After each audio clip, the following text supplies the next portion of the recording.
experiment is here: AM modulation, demodulation kit, then CRO, then power supply, and then last is here connecting leads.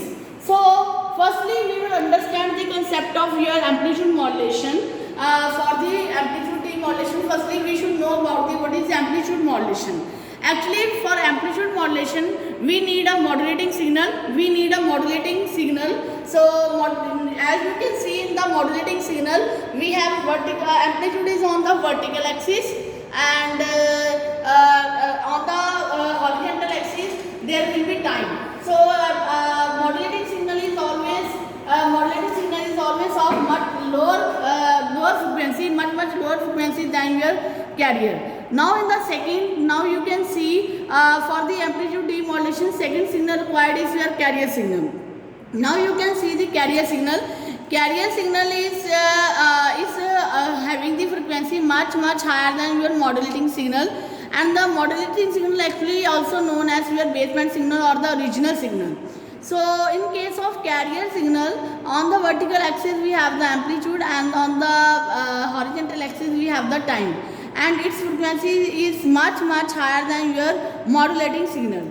Now in the third part we have the waveform, AM modulated waveform. As you can see, if the modulating signal is superimposed on the carrier, then we will get the amplitude modulated wave. And the amplitude, in the case of amplitude modulated waveform, this is on the vertical axis it will show the amplitude, and on the horizontal axis it will show the time. So this actually in the demodulation process we will give AM modulated waveform as an input, and this waveform is given to a next is your linear diode detector. This waveform is given to this circuit, that is known as the circuit, the name of the circuit is your linear diode detector. So in linear diode detector we have one diode, then capacitor and R. Actually, what is the function of the diode detector? Actually, the function of the diode detector is to extract the audio signal from your incoming AM modulating signal. So actually, what is the working? How it will work? Actually, the diode conducts and the capacitor for the positive half cycle it will conduct, and the capacitor is charged to peak value of the carrier voltage. And for in case of negative voltage, now the diode does not conduct.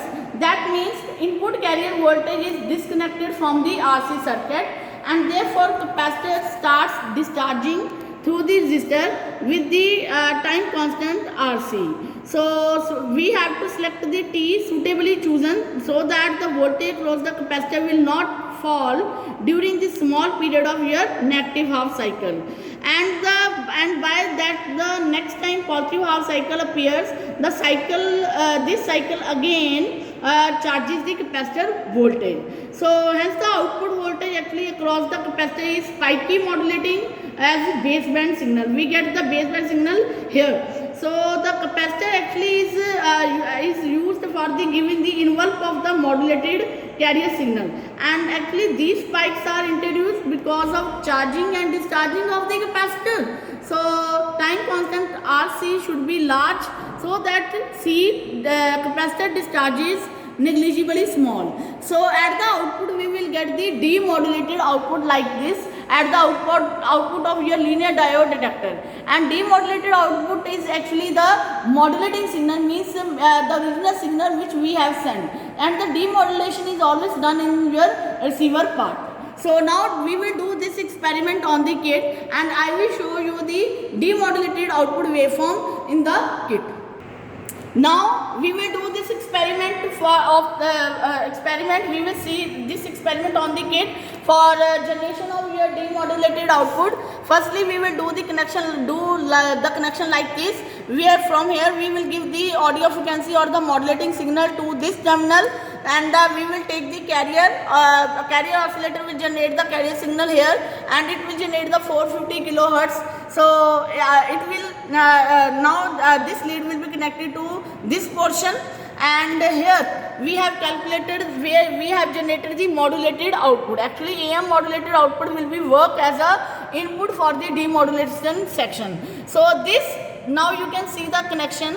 So this AM modulated wave input is given to output of this section will be given to this demodulated section. Here you can see diode R and C combination is there. So this is the linear diode detector, and we will do the connection like this. We will give the amplitude modulated output to this section.